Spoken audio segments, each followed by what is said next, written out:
Termination of guardian, इस portion में to major heading है। Number one relevant provision and secondly mood off termination of guardian.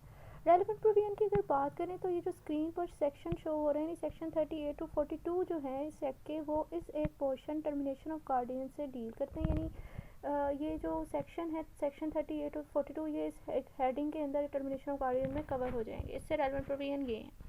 Next आ जाते हैं mood off termination of guardian. तकरीबन 4 mood हैं जिसके तहत जो है गार्डियन की गार्डियनशिप टर्मिनेट हो जाती है। नंबर वन जो है इसकी डेथ की सूरत में, यानी अगर गार्डियन की डेथ हो जाए तब इसकी गार्डियनशिप टर्मिनेट हो जाती है। इससे रेलेवेंट सेक्शन 38 एंड 42 है। फिर नेक्स्ट आ जाती है रेजिग्नेशन ऑफ गार्डियन, जैसे बेयर एक्ट में डिस्चार्ज का वैसे वर्ड इसके साथ लिखा हुआ है, यानी जब वो रिज़ाइन कर देता है गार्डियन तब भी इसकी गार्डियनशिप टर्मिनेट हो जाती है।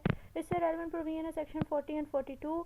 एंड थर्ड ये है कि अगर उस गार्डियन को रिमूव कर दिया जाए इसके ऑफिस से तब उसकी गार्डियनशिप टर्मिनेट हो जाती है। इससे रेलेवेंट सेक्शन जो है सेक्शन 39 एंड 42 है।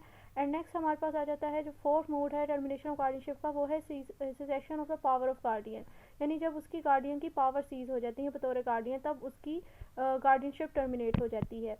तो ये इससे रेलेवेंट प्रोविजन सेक्शन 41 एंड 42 है। तो ये 4 मूड हैं जिसके तहत जो है वो एक गार्डियन की गार्डियनशिप टर्मिनेट हो जाती है, आया वो बेशक प्रॉपर्टी के लिए अपॉइंट हुआ हो या फिर पर्सनैलिटी ऑफ वार्ड के लिए अपॉइंट हुआ हो। अगर इन चारों में से कोई एक पॉसिबिलिटी हो जाएगी तो उसकी गार्डियनशिप टर्मिनेट हो जाएगी। इसको वन बाय वन हम लोग डिस्कस कर लेते हैं। सबसे पहले हम डिस्कस करते हैं डेथ ऑफ द गार्डियन। तो अब हमने जो भी मूड डिस्कस करना है ना उसमें हम लोगों ने 2 हेडिंग्स ही बेसिकली डिस्कस करनी है, एक तो जनरल रूल और दूसरी एक्सेप्शन। तो पहली जो है वो है डेथ ऑफ द गार्डियन।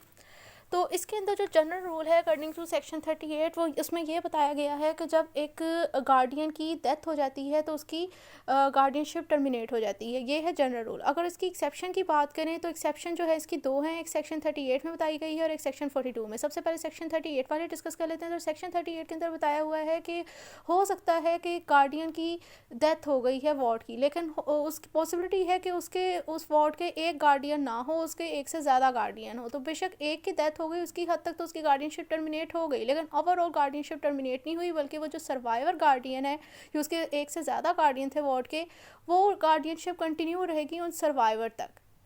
और आगे इस एक्सेप्शन की भी एक्सेप्शन ये है कि जब तक कोई कोर्ट फर्दर अब गार्डियन अपॉइंट नहीं कर लेती तो तब तक जो सर्वाइवर गार्डियन है बेशक एक की डेथ हो गई है उन तक गार्डियनशिप कंटिन्यू रहेगी, तब वो टोटली तौर पर टर्मिनेट नहीं होती। नेक्स्ट इसकी एक्सेप्शन है सेक्शन 42 में बताई गई है, वो ये है कि हो सकता है उसके गार्डियन की डेथ हो जाए वार्ड के, लेकिन वो वार्ड जो है वो अभी तक स्टिल बच्चा हो, माइनर हो। तो इस सिचुएशन में कोर्ट जो है वो उसकी प्रॉपर्टी या उसकी पर्सनैलिटी या दोनों के लिए गार्डियन अपॉइंट कर सकती है बजाते खुद, यानी स्यूमोटो एक्शन या फिर किसी भी इंटरेस्टेड पार्टी की एप्लीकेशन के तहत, जो कि वही इसके चैप्टर 2 की जो प्रोविजन है गार्डियन अपॉइंट करने के वाले से दरख्वास्त देने के वाले से उस तरह ही वो दरख्वास्त देंगे। तो ये 2 एक्सेप्शन है। अव्वल हम लोगों ने कहा कि अगर गार्डियन की डेथ हो जाती है तो उसकी गार्डियनशिप टर्मिनेट हो जाती है, लेकिन इसकी 2 एक्सेप्शन सेक्शन 38 में कि अगर उसके एक से ज़्यादा गार्डियन है तो टोटल तौर पर गार्डियनशिप टर्मिनेट ही होगी, सर्वाइवर तक कंटिन्यू रहेगी। दूसरा ये कि अगर वो बच्चा है सेक्शन 42 के तहत तो उसका नया गार्डियन जो है वो कोर्ट अपॉइंट कर लेगी। तो यानी कि 2 एक्सेप्शन है जिसके अंदर बेशक गार्डियन उसकी डेथ हो भी गई है तब भी गार्डियनशिप टर्मिनेट नहीं होगी। फिर उसके बाद आप लोग के पास आ जाता है रेजिग्नेशन ऑफ अ गार्डियन।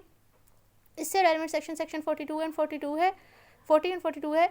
तो इसके अंदर जो है वो मैंने कहा कि हम लोगों ने 2 ही चीज़ें डिस्कस करनी हर मूड के अंदर, जनरल रूल एक्सेप्शन। तो उसका जनरल रूल ये है अकॉर्डिंग टू सेक्शन 40 के सेक्शन 40 में अगर हम देखते हैं तो वो कह रहे हैं रेजिग्नेशन ऑफ गार्डियन के हवाले से 2 सिनेरियो है। नंबर 1 ये है कि अगर गार्डियन जो है वो कोर्ट की तरफ से अपॉइंट किया होता है, और दूसरा सिनेरियो ये है जब गार्डियन जो है कलेक्टर होता है। तो नंबर 1 जो है जब वो कोर्ट की तरफ से गार्डियन अपॉइंट किया होता है ना, अगर वो गार्डियन नहीं रहना चाहता तो वो अपना रेजिग्नेशन जमा करवा देगा कोर्ट में। कोर्ट भी अगर सेटिस्फाई हो जाएगी कि हाँ ठीक है इसको डिस्चार्ज कर देना चाहिए इसके गार्डियन फंक्शन से, तो उसका रेजिग्नेशन लेटर एक्सेप्ट करेगी, उसे इसको जो है वो उसे रिज़ाइन यानी कर देगी इसकी। और उसके बाद जैसे ही उसका रिज़ाइन इसका एक्सेप्ट हो जाएगा इसकी जो है वो गार्डियनशिप टर्मिनेट हो जाएगी। और अगर वो कलेक्टर होता है तो इस सिचुएशन में अगर वो नहीं गार्डियन रहना चाहता तो वो भी अपना रेजिग्नेशन लेटर सबमिट करवाता है। और यहाँ पर जो है वो प्रोविंशनल गवर्नमेंट देखती है, क्योंकि कलेक्टर जब भी गार्डियन होता है उसके सारे गार्डियनशिप के मामलात जो है वो अंडर कंट्रोल प्रोविंशनल गवर्नमेंट होती है। तो जाहिर सी बात अगर वो रिज़ाइन लेटर भी जमा करवाता है ना तब भी प्रोविंशनल गवर्नमेंट देखती है कि अब वो सेटिस्फाई हो गई कि हाँ ठीक है इसका एक्सेप्ट कर लेना चाहिए इसका रेजिग्नेशन लेटर, तो वो अगर वो एक्सेप्ट कर लेती है तो फिर कोर्ट भी एक्सेप्ट कर लेता है। और इस तरह फिर कलेक्टर भी जब रिज़ाइन कर देता है तो उसकी भी गार्डियनशिप जो है वो टर्मिनेट हो जाती है। तो ये 2 सिचुएशन हैं दो सिनेरियो थे रेजिग्नेशन के हवाले से। तो इस तरह जनरल रूल ये डिस्कस हो गया कि जब वो रिज़ाइन कर देता है, चाहे वो कलेक्टर है चाहे वो कोर्ट है, तो फिर उसकी गार्डियनशिप टर्मिनेट हो जाती है। नेक्स्ट आ जाते हैं इसकी एक्सेप्शन जो है वो सेक्शन 42 में बताई गई है कि हो सकता है वो रिज़ाइन तो कर दें, बेशक वो कोर्ट की तरफ से अपॉइंट हुआ गार्डियन था या कलेक्टर था, गार्डियन के तौर पर काम कर रहा है, लेकिन हो सकता है कि वार्ड अभी भी बच्चा हो और उसे गार्डियन की ज़रूरत हो।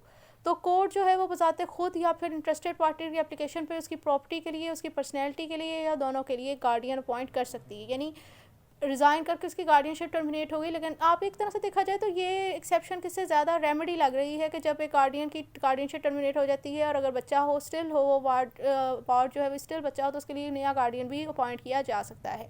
नेक्स्ट आ जाता है आपके पास जो third mode of termination of guardianship है वो है रिमूवल ऑफ गार्डियन। लेकिन इसको हम लोग बाद में डिस्कस कर लेते हैं, पहले ये caseation of power of guardian वाला डिस्कस कर लेते हैं। इससे रेलिवेंट प्रोविजन जो है सेक्शन 41 एंड 42 है।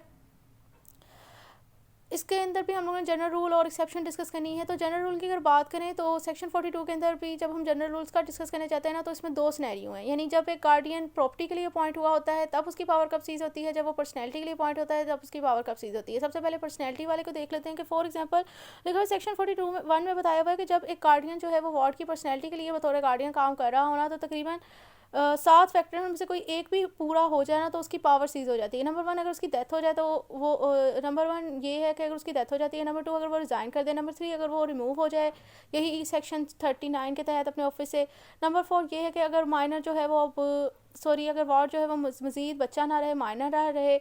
नंबर 5 ये है कि अगर जो उसकी पर्सनैलिटी के कोर्ट ऑफ वार्ड ही जो है उसकी ज़िम्मेदारी ले ले, सरपरस्ती ले ले बच्चे की, वार्ड की।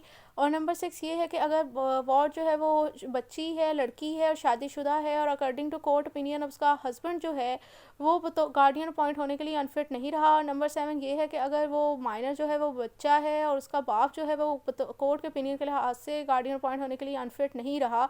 तो उन 7 फैक्टर में से कोई अगर एक फैक्टर भी पूरा हो जाता है तो इस सिचुएशन के अंदर जो गार्डियन उसकी पर्सनैलिटी के लिए अपॉइंट हुआ था ना, उसकी पावर सीज हो जाती है, ख़त्म हो जाती है।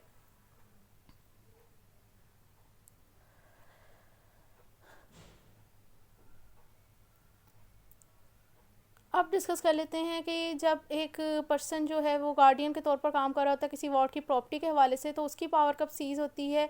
तो उसके लिए पूरे 5 सर्कमस्टांसेस हैं, जिनमें से अगर कोई एक भी पूरा हो जाए तो इस सिचुएशन में इसकी जो प्रॉपर्टी के लिए गार्डियन अपॉइंट होता है ना किसी वार्ड की, उसकी पावर सीज हो जाती है। नंबर 1 अगर उसकी डेथ हो जाए। नंबर 2 अगर वो रिज़ाइन कर दे।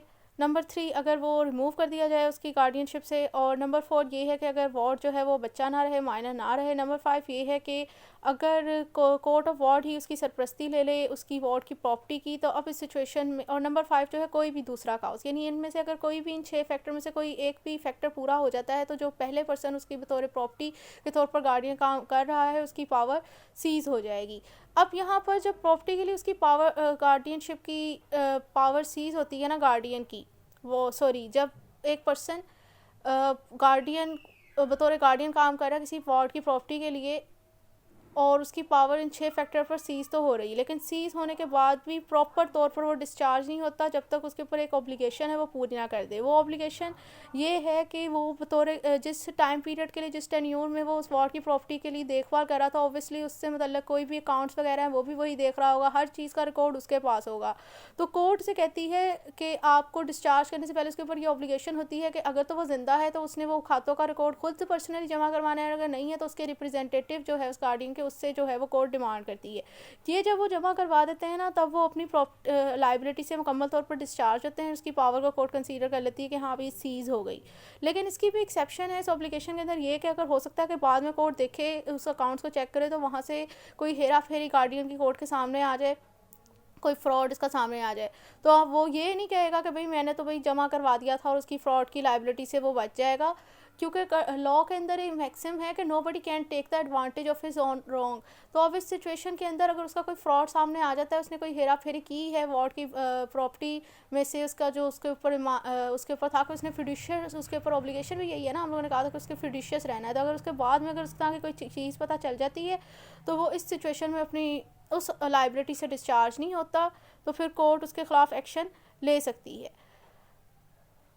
अब आ जाते हैं इसकी एक्सेप्शन की अंदर। तो एक्सेप्शन जो है इसकी सेक्शन 42 में बताई हुई है कि हो सकता है कि गार्डियन की पावर सीज तो हो गई, लेकिन अभी वार्ड जो है वो स्टिल बच्चा होगा, तो कोर्ट जो है वो उसके लिए बाय कोर्ट एप्लीकेशन या फिर किसी इंटरेस्टेड पार्टी के एप्लीकेशन पर या फिर बजाते खुद जो है वो उसकी प्रॉपर्टी, पर्सनैलिटी या दोनों में से किसी एक चीज़ के लिए गार्डियन अपॉइंट कर सकती है। तो ये 3 मोड ऑफ टर्मिनेशन अभी हम लोगों ने डिस्कस किए, जिसके तहत हम लोगों ने डिस्कस किया, जिसमें हम लोगों ने जनरल और एक्सेप्शन देखी दोनों में कि किस तरह उसकी गार्डियनशिप टर्मिनेट हो रही है और किन फैक्टर के अंदर वो टर्मिनेट नहीं हो रही। एक्सेप्शन में हम लोगों ने डिस्कस की। अब जो लास्ट इसका है रिमूवल ऑफ गार्डियन,